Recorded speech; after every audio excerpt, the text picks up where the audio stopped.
আসসালামু আলাইকুম প্রিয় শ্রোতা, আশা করি সবাই ভালো আছেন। আজকে আপনাদের সামনে এমন এক বিখ্যাত যোদ্ধার কাহিনী বলবো, যিনি তার জীবদ্দশায় ১০০-রও অধিক যুদ্ধে অংশগ্রহণ করেন এবং প্রতিটা যুদ্ধে তিনি সফলভাবে বিজয় লাভ করে ফিরে আসেন।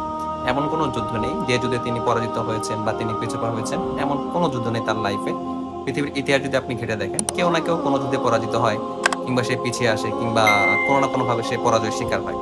বাট আমাদের যে যোদ্ধার কাহিনী আপনাদেরকে বলবো, তিনি তার জীবদ্দশায় মানে পুরো জীবনই তিনি একমাত্র যুদ্ধ করে কাটিয়েছেন, একমাত্র ইসলামের বিজয় ছিনিয়ে আনার জন্য।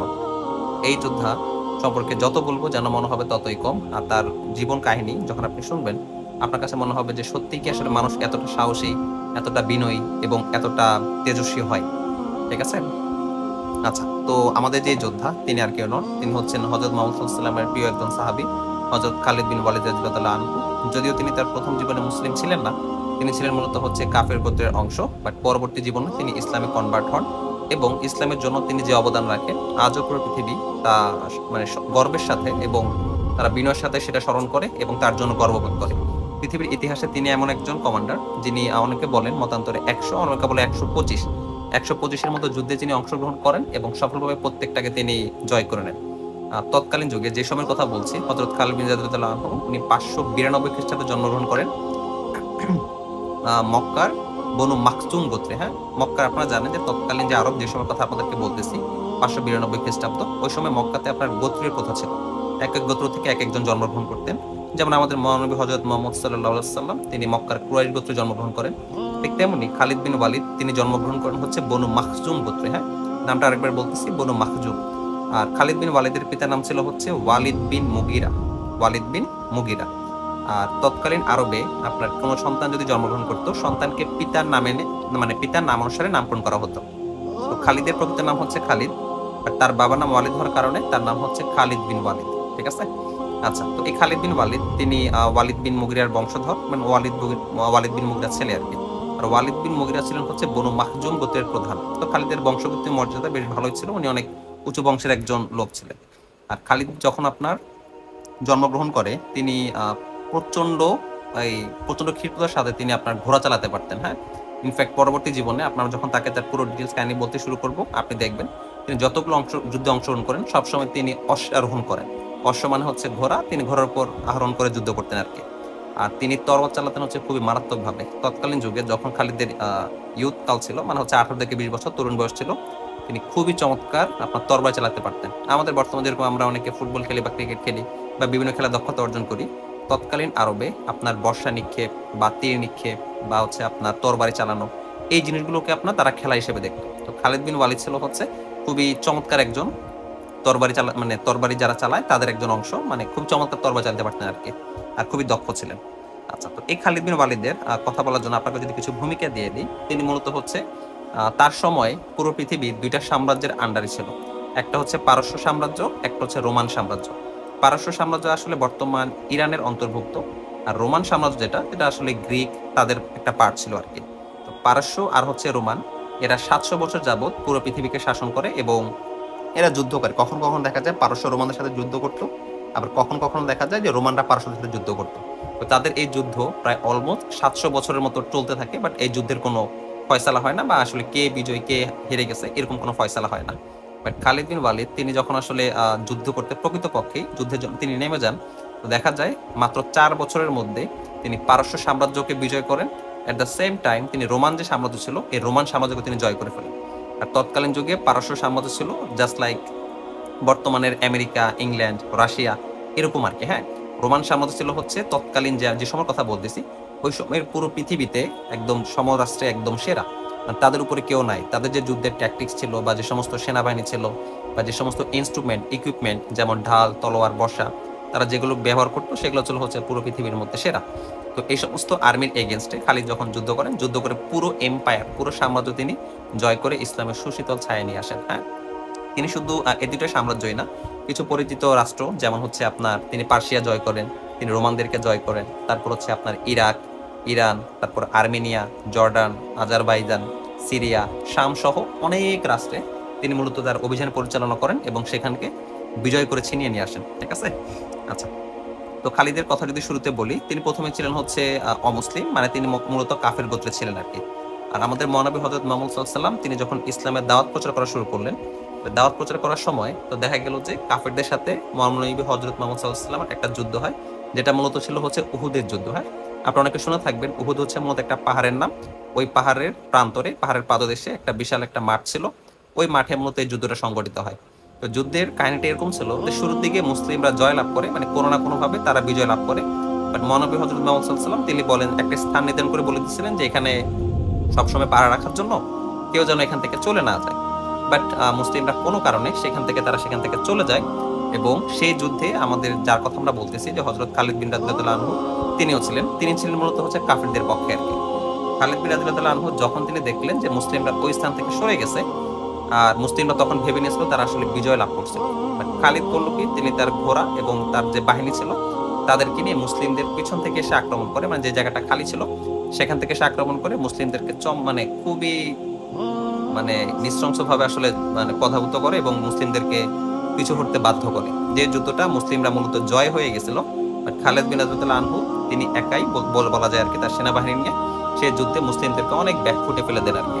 এটা ছিল হচ্ছে ইসলাম ধর্ম গ্রহণ করার আগে খালিদের প্রথম একটা যুদ্ধ, যেটা তিনি ইসলাম মানে মুসলিমদের এগেনস্টে করছিলেন।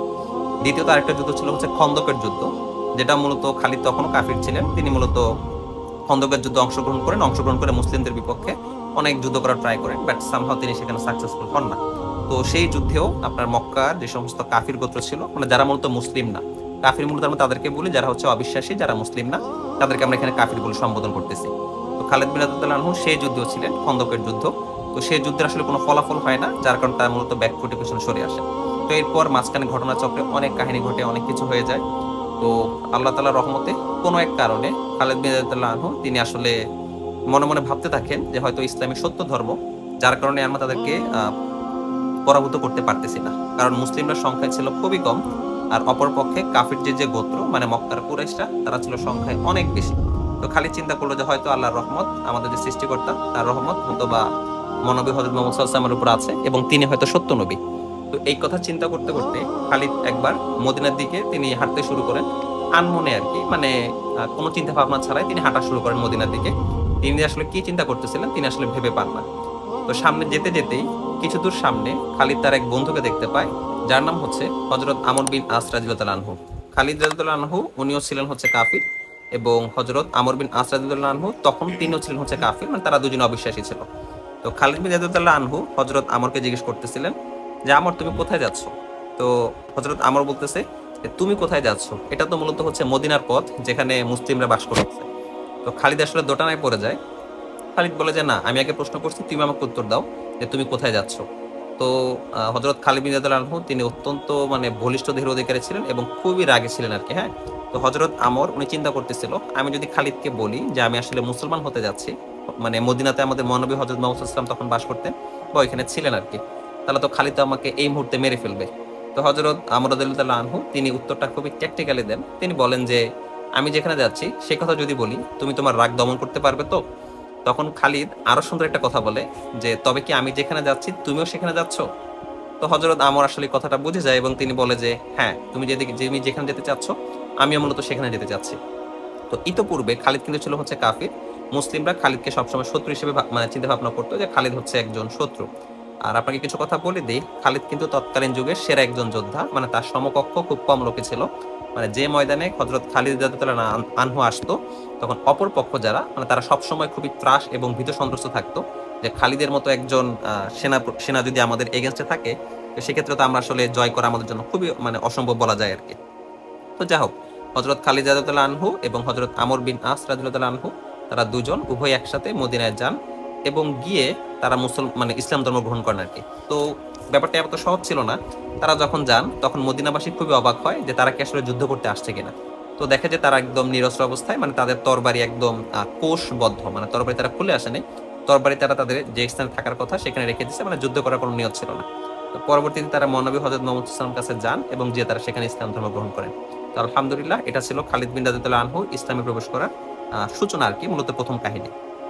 আর খালিদ খুবই যুদ্ধপ্রিয় ছিল, মানে সে সবসময় চাইতো সে যেন যুদ্ধের ময়দানে থাকে, কারণ যুদ্ধ তখনকার আমলে সেই যুগে যুদ্ধ আসলে অনেকটা একটা খেলার মতো ছিল, যে আসলে যে যত যুদ্ধে যত পারদর্শী তো তাকে তত উচ্চ বংশমর্যাদা হিসেবে মানে তার সে তত দক্ষ লোক বা তাকে অনেক প্রেস বা প্রশংসা করা হতো আর কি। আচ্ছা, তো ইতোপূর্বে মহানবী হযরত মুহাম্মদ সাল্লাল্লাহু আলাইহি ওয়াসাল্লাম তিনি ছিলেন হচ্ছে মদিনাতে, এবং তিনি যখন নবুয়ত লাভ করেন তিনি চান আল্লাহর নির্দেশে পুরো পৃথিবীতে ইসলাম ছড়িয়ে দেওয়ার জন্য, যে তিনি যে আল্লাহর সত্য রাসূল এবং নবী, এই দাওয়াত বা এই যে ইসলামের যে বিষয়টা পুরো পৃথিবীতে ছড়িয়ে দেওয়ার জন্য তিনি ভিন্ন ভিন্ন অঞ্চলে দূত প্রচার মানে দূত করতেন আর কি। দূত মানে হচ্ছে যারা সংবাদ বাহন করে আর কি। তো একটা গোত্র আপনার এই মদিনা থেকে বেশ কিছু দূরে, সেটা হচ্ছে আপনার গাসসান গোত্র। তো গাসসান গোত্রে সেখানে আপনার মুতা নামের একটা স্থান আছে। তো গাসসান গোত্রে মহানবী হযরত মুহাম্মদ সাল্লাল্লাহু আলাইহি ওয়াসাল্লামের দূত যখন দাওয়াত নিয়ে যায় যে আসলে তোমরা ইসলাম কবুল করে নাও, আল্লাহ রাসূল মহানবী হযরত মুহাম্মদ সাল্লাল্লাহু আলাইহি ওয়াসাল্লামকে সত্য নবী হিসেবে মেনে নাও। তো এই বাণী দেওয়ার জন্য দূত গিয়েছিল, বাট তারা করলো কি, দূতকে আপনার একদম দ্বিখণ্ডিত করে ফেলছে, মানে দূতের মাথা পুরো কেটে ফেলছে। আর আপনারা অনেকে জানেন যে একটা কথা প্রচলিত আছে যে দূত হত্যা হচ্ছে যুদ্ধ করার শামিল। দূত হত্যা মূলত হচ্ছে যুদ্ধ করার শামিল। তো সেই দূতের সাথে আরো দুজন সহযোগী ছিল, তাদেরকে ছেড়ে দেওয়া হয় এবং গিয়ে বলে তোমরা তাদেরকে গিয়ে বলো আমরা ইসলামের দাওয়াত মানি না, আর অনেক তুচ্ছতা ছিল করে আর কি। তো তারা সেই দুজন সাথী যখন ফিরে আসে, মদিনা যখন ব্যাক আসে, মহানবী হযরত মুহাম্মদ সাল্লাল্লাহু আলাইহি ওয়াসাল্লাম অত্যন্ত কষ্ট পান যে আসলে তারা তো তার মানে তার দূতের কথা শুনলোই না, বরঞ্চ দেখা গেল যে তারা তাকে মেরে ফেললো। তো আসলে এটা খুবই নৃশংস একটা ঘটনা। তো এই ঘটনার জন্য মহানবী হযরত মুহাম্মদ সাল্লাল্লাহু আলাইহি ওয়াসাল্লাম অত্যন্ত রেগে যান এবং মুতার যে বাসী ছিল তাদের এগেনস্টে তিনি যুদ্ধ ঘোষণা করেন, যে আসলে তাদেরকে শায়েস্তা করার জন্য যুদ্ধ ঘোষণা করা হয় আর কি। আর আপনাদেরকে যে কথাটা বলবো আপনাদের হয়তো বিশ্বাস হবে না যে আসলে এই যুদ্ধ কিভাবে ঘোষণা করা যেতে পারে। মুসলিমদের সৈন্য ছিল হচ্ছে মাত্র 3000, আর অপোনেন্ট যারা মানে গাসসান গোত্র যারা, তাদের সৈন্য ছিল 2 লক্ষ। আমি সংখ্যাটা আবার বলতেছি, 2 লক্ষ। মানে মুসলিমরা ছিল হচ্ছে মাত্র 3000, আর যাদের এগেন্সে যুদ্ধ ঘোষণা করা হয়েছে গাসসান গোত্র, তারা মূলত হচ্ছে খ্রিস্টান ছিল। হ্যাঁ, তো তাদের সৈন্য হচ্ছে 2 লক্ষ। আর এই গাসসান গোত্রের সাথে আপনার রোম সাম্রাজ্যের একটা যোগসুযোগ ছিল, কারণ রোমানরা ছিল হচ্ছে খ্রিস্টান, আর গাসসান যে গোত্র তারা মূলত ছিল হচ্ছে খ্রিস্টান। তো গাসসান গোত্রের এগেন্সে যখন যুদ্ধ ঘোষণা করা হয়, গাসসানদের সৈন্য ছিল হচ্ছে 1 লক্ষ, আর রোমানদের সৈন্য ছিল হচ্ছে 1 লক্ষ। তো এই দুই সৈন্য মিলে টোটাল হচ্ছে আপনার 2 লক্ষ। এই দুইটা বাহিনী মিলে 2 লক্ষ সৈন্যের এগেনস্টে মহানবী হযরত মুহাম্মদ সাল্লাল্লাহু আলাইহি ওয়াসাল্লাম তিনি 3000 সৈন্য পাঠান।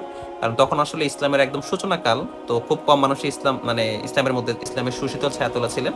তো সেজন্য খুব বেশি বড় বাহিনী সেখানে পাঠানো সম্ভব হয় নাই, মাত্র 3000 সৈন্য পাঠানো হয় আর কি। আর এই কাহিনীটা আপনারা অনেকে হয়তো বিভিন্ন ওয়াজ বা হচ্ছে অনেক বইতে শুনে থাকবেন, যে সেই যুদ্ধে মহানবী হযরত মুহাম্মদ সাল্লাল্লাহু আলাইহি ওয়াসাল্লাম 3 জনকে সেনাপ্রধান করেন। মহানবী হযরত মুহাম্মদ সাল্লাল্লাহু আলাইহি ওয়াসাল্লাম বলে যে এই যুদ্ধে নেতৃত্ব দিবে, সবার প্রথমে নেতৃত্ব দিবে যে যায়েদ বিন হারিসা রাদিয়াল্লাহু তাআলা আনহু। যায়েদ বিন হারিসা তিনি সবার প্রথমে নেতৃত্ব দিবেন। তিনি যদি কোনো কারণে শহীদ হয়ে যান, তারপর নেতৃত্ব দিবেন হচ্ছে জাফর বিন আবু তালেব, এবং তারপরও যদি তিনি শহীদ হয়ে যান তারপর নেতৃত্ব দিব হচ্ছে আব্দুল্লাহ বিন রাওয়াহা। এবং এই 3 জন যদি শহীদ হয়ে যায়, তোমরা তোমাদের মধ্য থেকে যাকে পাবে বা যাকে তোমরা যোগ্য মনে করবে তাকে তোমরা সেনাপতি বানাবে। তো মহানবী হযরত মুহাম্মদ সাল্লাল্লাহু আলাইহি ওয়াসাল্লামের এই কথা দ্বারা কারো আসলে বুঝতে কষ্ট হয় না যে এই যুদ্ধে এই 3 জনই শহীদ হয়ে যাবে। ঠিক আছে, তো প্রত্যেকের পরিবারের কাছ থেকে বিদায় নিয়ে যুদ্ধে যাওয়ার জন্য তৈরি হয়ে যায়। ইনফ্যাক্ট অনেক সাহাবী ছিল তারা আসলে এই পরিবারের কাছ থেকে বিদায়ও নেয়নি, ওনারা সরাসরি যুদ্ধে চলে যাওয়ার জন্য প্রস্তুত হন আর কি। তো ওনারা গিয়ে মুতার প্রান্তরে গিয়ে সমবেত হন। মুতা মূলত হচ্ছে একটা জায়গা নাম, একটা স্থানের নাম, বিশাল বড় একটা প্রান্তর, খোলা মাঠের মতো আর কি। তো এই মুতার প্রান্তরে তারা মূলত সমবেত হন যুদ্ধ করার জন্য। আর খালিদ বিন রাদিয়াল্লাহু আনহু সেই যুদ্ধের মধ্যে শামিল ছিলেন, কারণ তিনি মাত্র তখন ইসলামের ধর্ম গ্রহণ করছেন। তো অনেক মুসলমান তাকে আসলে বিশ্বাস করতে পারতেছিল না যে আসলে সে কি আদৌ পুরোপুরি মুসলমান হয়ে গেছে, নাকি মূলত মুনাফিকদের চরিত্র অবলম্বন করতেছে। মুনাফিক মানে হচ্ছে যারা হচ্ছে আপনার মুখে ইসলাম মানে বলে যে আমরা মুসলমান হয়ে গেছি, বাট প্রকৃতপক্ষে তারা আসলে মুসলিম না। তো তাও যাই হোক, হযরত খালিদ বিন ওয়ালিদ রাদিয়াল্লাহু আনহু সেই যুদ্ধে একজন সামান্য সেনা মানে কি বলে এটাকে সৈন্য হিসেবে জয়েন করেন আর কি, যে তিনি আসলে সামান্য সৈন্য হিসেবে যুদ্ধ করবেন আর কি। আচ্ছা, তো মুতার প্রান্তরে আপনার যুদ্ধ শুরু হয়। তো যুদ্ধ শুরু হতে হতে হযরত প্রথমে যে সেকালের নিয়ম ছিল হচ্ছে এরকম, যে যখন যুদ্ধ শুরু হবে তো সেনাপতি যিনি থাকবেন তার হাতে থাকবে হচ্ছে পতাকা। তো উভয় দলেরই যে সেনাপতি থাকে তার হাতে পতাকা থাকে। তো যতক্ষণ পতাকা আপনার থাকবে, মানে পতাকাটা আপনার উড্ডীন থাকবে বা উঠতে থাকবে, তখন বুঝে যাবে যে হ্যাঁ আমাদের সেনাপতি বেঁচে আছে এবং আমরা যুদ্ধের মধ্যে এখনো প্রস্তুত অবস্থায় আছি। কোনো কারণে যদি পতাকা ভুলুণ্ঠিত হয় বা হচ্ছে আপনার মাটিতে পড়ে যায়, তখন সৈন্যরা বুঝে নেয় যে আসলে সেনাপতি মারা গেছে। তো আসলে তখন তাদের মনোবল ভেঙে যায় বা বুঝে যায় যে আসলে যুদ্ধে তারা হেরে গেছে। তো যাই হোক, আমরা যেখানে ছিলাম, তো যায়েদ বিন হারিসা রাদিয়াল্লাহু আনহু উনার হাতে প্রথমে পতাকা ছিল, কারণ উনি প্রথম সেনাপতি ছিলেন। তো যুদ্ধ করতে করতে কাফিররা হযরত যায়েদ বিন হারিসা রাদিয়াল্লাহু আনহুকে একদম পুরো ঘিরে ফেললো। তো ঘিরে ফিরে ওনার শরীরকে একদম পুরো এফোর করে দেয়, মানে তরবারি দিয়ে এতটা আঘাত করেন।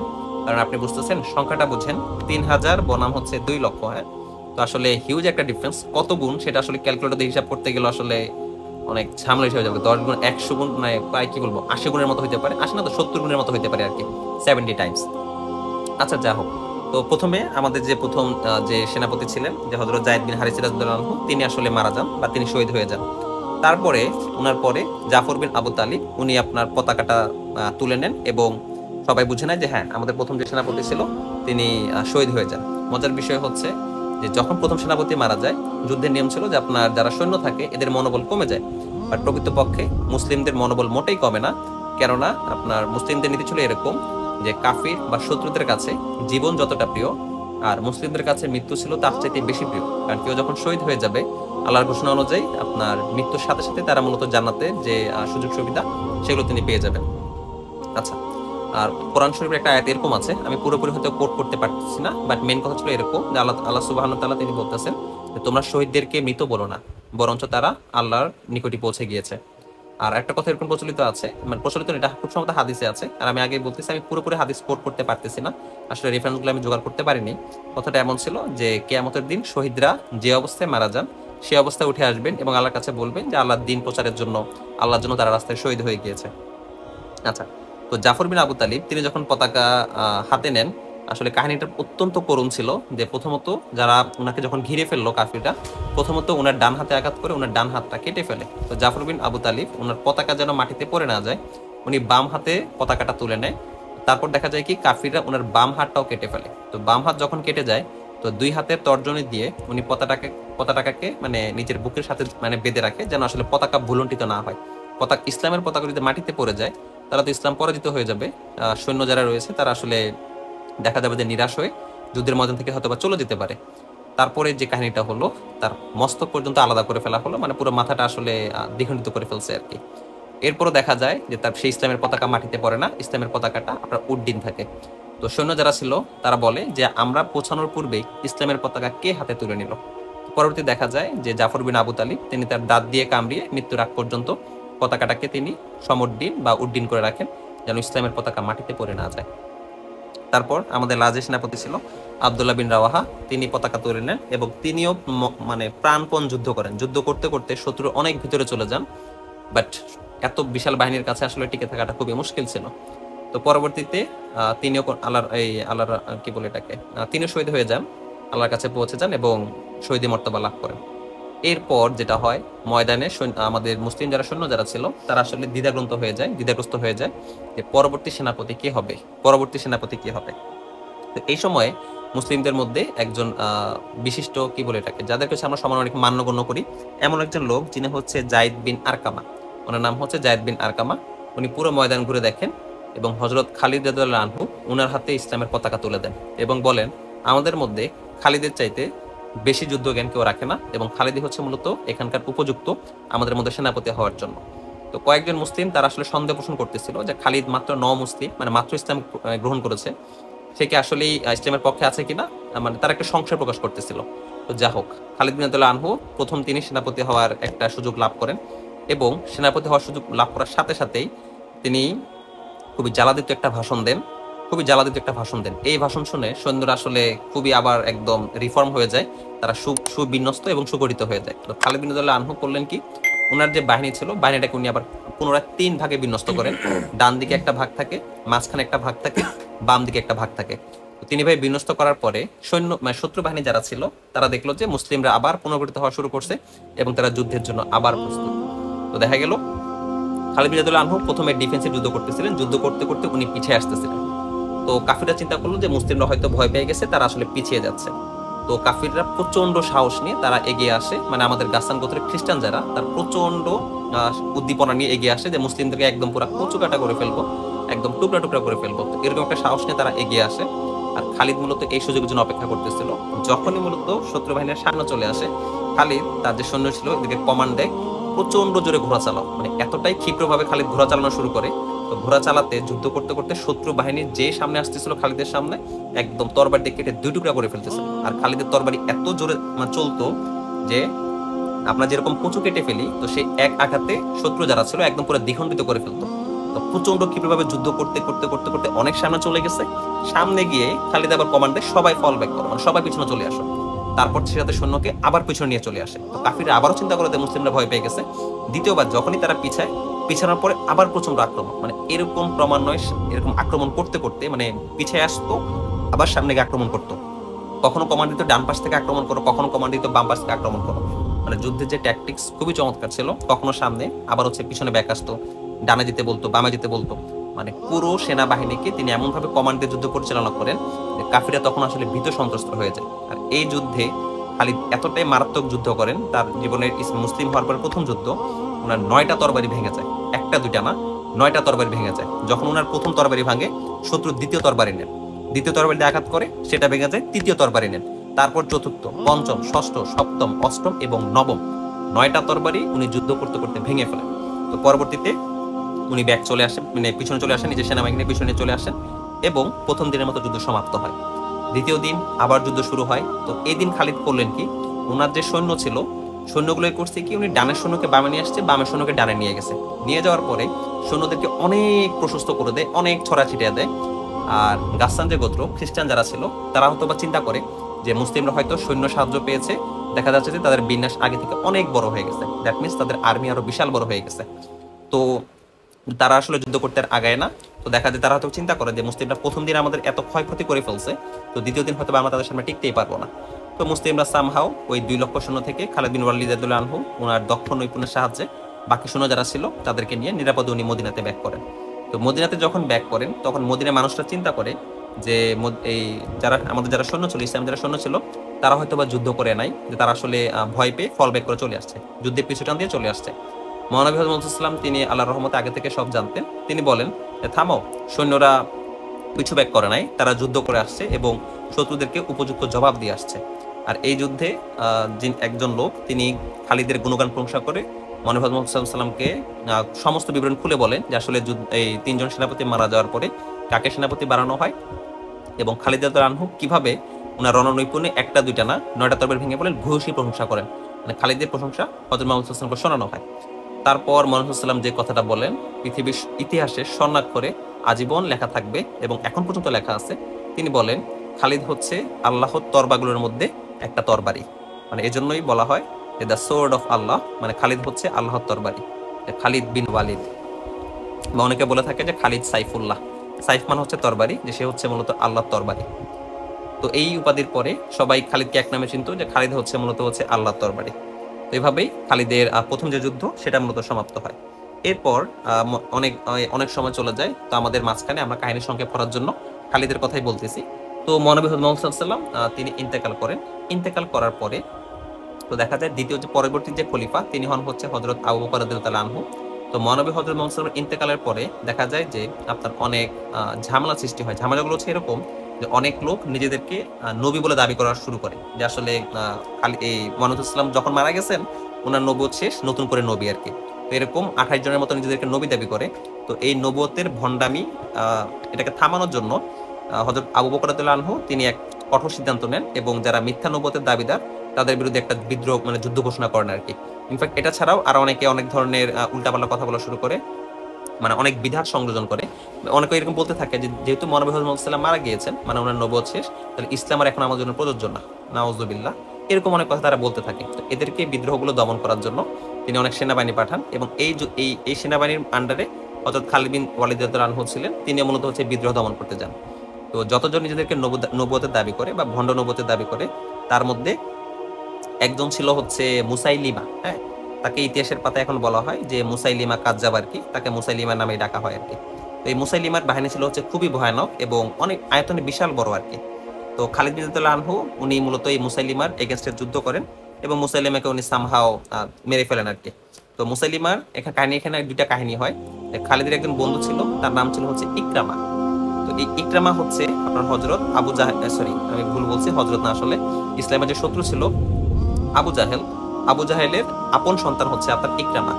পিতা কত মানে ইসলামের নিকৃষ্ট শত্রু ছিল। আর ইকরামা পরবর্তীতে তিনি ইসলাম ধর্ম গ্রহণ করে। তো গ্রহণ করে ইকরামা ছিল হচ্ছে মূলত খালিদের ছোটবেলার বন্ধু।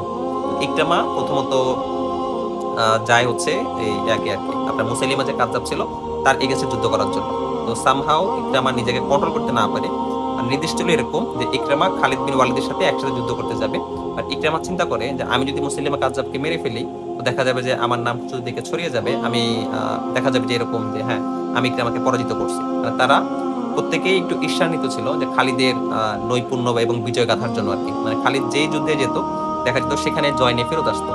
ইকরামা এটা চিন্তা করে তিনি মুসাইলিমার এগেইনস্টে যুদ্ধ করা শুরু করেন, বাট সামহাও মুসাইলিমা সেখানে জয়লাভ করে এবং ইকরামা সেখান থেকে পরাজিত হয়ে যায় আর কি।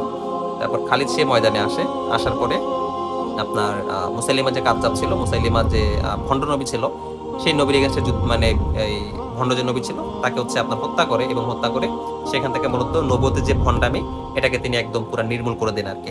তো এরপরে আর কেউ এরকম ভণ্ড নবুয়ত দাবি করতে সাহস করে নাই, যেহেতু হচ্ছে খালিদ বিন ওয়ালিদ আসলে মুসলিমাকে মারার মাধ্যমে এই ভণ্ড নবুয়তের ধারা যেটা ছিল এটাকে উনি শেষ করে দেন। তারপরে তিনি থেমে থাকেন নাই। হযরত আবু বকর রাদিয়াল্লাহু আনহু তিনি চিন্তা করলেন ইসলাম শুধুমাত্র মক্কা বা হচ্ছে মদিনার জন্য না, বরং সমগ্র পৃথিবীর জন্য। তারপর তিনি চিন্তা করলেন যে তার যে সৈন্যবাহিনী ছিল এই সৈন্যবাহিনী নিয়ে তিনি বিভিন্ন দেশে অভিযান চালানোর পরামর্শ দেন, এবং ইসলামকে ছড়িয়ে দেওয়ার জন্য মূলত এই যুদ্ধগুলো হয়। মুসলিমরা প্রথমত গিয়ে কাফিরদের কাছে 3টা কথা বলে। প্রথম দাবি হচ্ছে যে তারা যেন ইসলাম কবুল করে নেয়, যদি ইসলাম কবুল করে নেয় তাহলে তারা তাদের ভাই হয়ে যাবে, আর যদি তারা ইসলাম কবুল না করে তারা ইসলামের আন্ডারে থাকবে এবং নিজ নিজ ধর্ম পালন করতে পারবে, কোনো সমস্যা নাই, বাট তাদেরকে একটা জিজিয়া কর বা হচ্ছে ট্যাক্স দিতে হবে, যেটা আসলে সংখ্যায় খুবই কম আর কি। আর প্রথম 2 শর্ত যদি তারা রাজি না হয় তাহলে তরবারি দিয়ে হবে তাদের ফয়সালা, মানে যুদ্ধ করে যে বিজয় হবে তার ফয়সালা হবে হচ্ছে চূড়ান্ত ফয়সালা।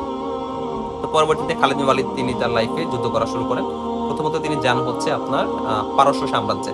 পারস্য সাম্রাজ্যে গিয়ে আপনার পারস্যের যে সেনাপতি ছিল তার নাম ছিল হচ্ছে আপনার দারিউস। দারিউস ছিল হচ্ছে পারস্য সাম্রাজ্যের সম্রাট আর কি। তো পারস্য সাম্রাজ্যের সাথে তিনি অনেকগুলো যুদ্ধ হয় আর কি। তো যুদ্ধ হইতে হইতে তো দেখা যায় যে প্রতিটা যুদ্ধে খালিদ বিন ওয়ালিদ তিনি জয়লাভ করতেছেন, মানে ইনফ্যাক্ট প্রতিটা যুদ্ধে আর কি। তো পারস্য সম্রাট দেখা গেল যে তার এই যে রাজ্য যেগুলো ছিল, মানে রাজধানী যেগুলো ছিল, এগুলো একে একে খালিদের আন্ডারে পদাভূত হইতে হইতে পারস্য সম্রাট তখন বলতে বাধ্য হয় যে খালিদ সম্পর্কে আমি যতটুকু শুনছি যে যুদ্ধের ময়দানে তোমাদের কেউই আসলে খালিদের সমকক্ষ নয়। তোমাদের বলতে মূলত সে তার সৈন্যবাহিনীদেরকে বলতেছিল যে তোমাদের কেউ আসলে খালিদের সমকক্ষ নয়। তো একটা কাহিনী আসলে না বললেই না, খালিদের যুদ্ধের ট্যাকটিক্স কতটা চমৎকার ছিল। আপনার পারস্যদের সাথে, মানে হচ্ছে পার্সিয়ান যারা ছিল তাদের সাথে একটা যুদ্ধে এরকম দেখা যায় যে খালিদ বিন ওয়ালিদ রাদিয়াল্লাহু আনহু তিনি করতেন কি, যে যখন ঘোড়া নিয়ে যেতেন তিনি, খালিদ বিন ওয়ালিদ মূলত হচ্ছে অশ্বারোহী ছিল আর কি। তার মূলত একটা বাহিনী ছিল, মানে খালিদের নিজস্ব যে বাহিনী, এই বাহিনী সবাই ঘোড়ায় চড়ে যুদ্ধ করতো। আর এদেরকে বলা হচ্ছে আপনার এই নাইট বলা হয়তো, নাইট বা হচ্ছে অশ্বারোহী, ইংলিশে বলা হয় নাইট। তো ক্যাভেলারি বা হচ্ছে আপনার নাইট, এগুলো নিয়ে খালিদ যুদ্ধ করতো আর কি। তো একটা যুদ্ধে এমন হয়, আর এখানে বলে রাখা ভালো যে মুসলমানদের সংখ্যা প্রতিটা যুদ্ধে সবসময় কম ছিল, মানে রেশিওটা এমন থাকতো যে মুসলিমরা হচ্ছে 10,000 আর কাফিররা হচ্ছে 40,000, 30,000, বা কোনো কোনো যুদ্ধে এমনও ছিল যে মূলত হচ্ছে 80,000। তো ওই যুদ্ধে খালিদ বিন ওয়ালিদ তিনি তার ঘোড়া যারা ছিল, মানে তার যে অশ্বারোহী যারা ছিল, তিনি তাদেরকে যুদ্ধে নেন না, মানে যুদ্ধে অংশগ্রহণ করান না। তো যুদ্ধ শুরু হয়ে যায়। যুদ্ধ শুরু হওয়ার পরে এদের ইনফ্যান্ট্রি যারা বা হচ্ছে যারা আপনার পদাতিক সৈন্য যারা, তারা দেখা গেল যে আপনার যখন পার্সিয়ানদের সাথে যুদ্ধ করা শুরু করে, তো পার্সিয়ানরা খুবই শক্তি সামর্থ্য সম্পন্ন ছিল এবং পার্সিয়ার আপনার আর্ম ছিল, মানে তাদের শরীরে হচ্ছে আপনার বডিগার্ড, তারপর শিরোনাস্ত্র সবকিছু থাকতো।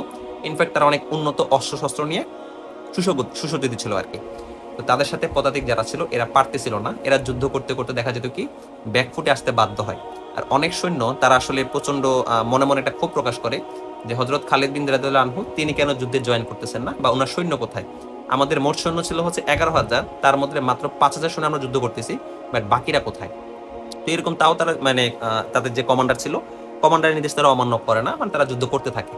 তো যুদ্ধ করতে করতে এক পর্যায়ে দেখা যায় যখন আসলে হেরে পড়ার উপক্রম, মানে মুসলিমরা প্রায় হেরে যাবে, তো এমন সময় দেখা যায় যে মুসলিম সৈন্যরা দৌড়িয়ে পালায় পিছনে চলে আসে, পিছনে চলে আসে। তো যখন পিছনে চলে আসে দেখা যায় যে আপনার পার্সিয়ান যারা ছিল তারা চিন্তা করলো যে মুসলিমরা পিছনে চলে গেছে, তাদেরকে ধাওয়া দিয়ে ধরে এবং তাদেরকে হত্যা করে ফেলতে হবে বা মেরে ফেলতে হবে। তো যাই হোক, যেটা বলতেছিলাম, তো মুসলিম এরকম পিছনে চলে আসে। তো আস্তে আস্তে তো হযরত খালিদ তখন তিনি যুদ্ধে জয়েন করেন না, তিনি কিছুটা সময় ওয়েট করেন। পরবর্তীতে তিনি তার ঘোড়া থেকে নেমে গিয়ে তিনি একটা ওনার যে তাঁবু ছিল সেই তাঁবুতে যান। তাঁবুতে যাওয়ার পরে উনি 2টা কালো পতাকা বের করেন। কালো পতাকা বের করার পরে কালো পতাকাগুলো একবার ডানে ঘুরান, আরেকবার বামে ঘুরান, আবার ডানে ঘুরান, আবার বামে ঘুরান। তো ঘোরানোর পরে উনি পতাকাটা রেখে দেন এবং উনি যে ওনাদের তরবারি ছিল সেই তরবারিটা বের করেন এবং ওনার ঘোড়ার মধ্যে উনি উঠে যান। ওঠার পরে যে সৈন্য যারা ছিল তাদেরকে নিয়ে খুব উচ্চ স্বরে তাকবীর দেন যে নারায়ে তাকবীর। তখন সৈন্যরা চিন্তা করে যে হ্যাঁ, আমাদের সেনাপতি তিনি যুদ্ধে যোগদান করছেন, এবং সৈন্যরা পুনরায় মনোবল প্রাপ্ত হয়। বাট ততক্ষণে পার্সিয়ান সৈন্য যারা ছিল তারা কিন্তু আসলে অলরেডি মুসলিমদের কাছে চলে আসছে। ইতিমধ্যে দেখা যায় যে পার্সিয়ান সৈন্যদের পিছনে একটা উঁচু পাহাড় ছিল, সেই পাহাড় থেকে প্রচন্ড ধুলির একটা ঝড় উঠতেছে, প্রচন্ড ধুলায় চারদিক ছড়ে যেতেছে, আর অনেকগুলা সব মানে কেমন যেন ঘুম ঘুম শব্দ হইতেছে। তো কিছুক্ষণ পরে দেখা যায় যে ওই গুম গুম যে শব্দ ছিল এটা মূলত হচ্ছে ঘোড়ার যে খুর ছিল ওই খুরের আঘাত ছিল আর কি। তো অনেকগুলো ঘোড়া আপনার দেখা যায় পার্সিয়ানদের পিছন থেকে আসতেছিল। তো পার্সিয়ানরা তারা আসলে বুঝতে পারতেছিল না যে তাদের পিছনে আসলে কি হইতেছে। তো প্রিয় শ্রোতা, আপনারা আসলে গেস করতে পারতেছেন ওই যে ঘোড়া যেগুলো এগুলো মূলত খালিদের সৈন্যবাহিনী ছিল, যেটা মূলত উনি পার্সিয়ানদের পিছনে লুকিয়ে রাখছিলেন। আর যখন তিনি সিগন্যাল দেন কালো পতাকা দিয়ে যে হ্যাঁ তোমাদের আসার সময় হয়ে গেছে, তোমরা চলে আসো, তো ঘোড়ায় যারা ছিল পিছনে এরা মূলত পিছন থেকে পার্সিয়ানদেরকে আক্রমণ করতে থাকে, আর মুসলিমরা তখন সামনে থেকেই তারাও মূলত স্ট্যান্ড হয়ে যায় যখন খালিদ বিন ওয়ালিদ ময়দানে চলে আসছে। তো ময়দানে আসার পরে তারা যুদ্ধ করতে করতে তাদেরকে একদম উভয় পাশ থেকে একদম পুরো পিষে ফেলে, মানে একদম পুরো ক্রাস্ট করে ফেলে আর কি, যেটাকে বলা হয় একদম পুরো একদম মশলার মতো থেতলে ফেলে। কারণ যুদ্ধে যখন আপনার পিছন দিক সংরক্ষিত থাকবে না, মানে দুই পাশ থেকে যখন আপনি মারি খাবেন, আপনার আসলে আর কিছু করার নাই।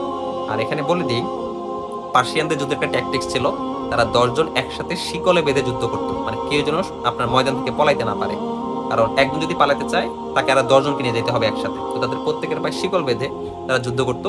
আর যখন অবস্থাটা এমন হয় তো সামনে থেকে মায়ের খেতেছে, পিছন থেকে মায়ের খেতেছে, তখন আসলে আর কিছু করার থাকে না। তো আসলে খুবই নির্মম ভাবে যে পার্সিয়ান যারা ছিল তারা আসলে পরাজয় মেনে নেয় আর কি। তো এই যুদ্ধে মুসলিমদের সৈন্য ছিল মাত্র 11,000, বাট পার্সিয়ান সৈন্য ছিল অলমোস্ট প্রায় 40,000। তো 40,000 থাকার পরেও তারা মূলত যুদ্ধে পরাজিত হয় একমাত্র খালিদের ট্যাকটিক্সের কারণে। তো এই যুদ্ধে মূলত ইসলাম খালিদের যে বাহিনী ছিল ইসলাম বিজয় লাভ করে, এবং পার্সিয়ান সম্রাট উনি আরো একটা যে ওনার যে রাজ্য ছিল এটা মূলত উনি হারিয়ে ফেলে খালিদের কাছে। তো এইরকম কিছু কিছু অনেক চমৎকার চমৎকার ঘটনা খালিদের পুরো জীবনীতে আছে, যে কোন যুদ্ধে তিনি কিভাবে জয় করেন, মানে খুবই মারাত্মক ভাবে, মানে অসাধারণ সমন্বয়পূর্ণ না থাকলে আসলে যুদ্ধগুলো আসলে জয় করা সম্ভব হয় না।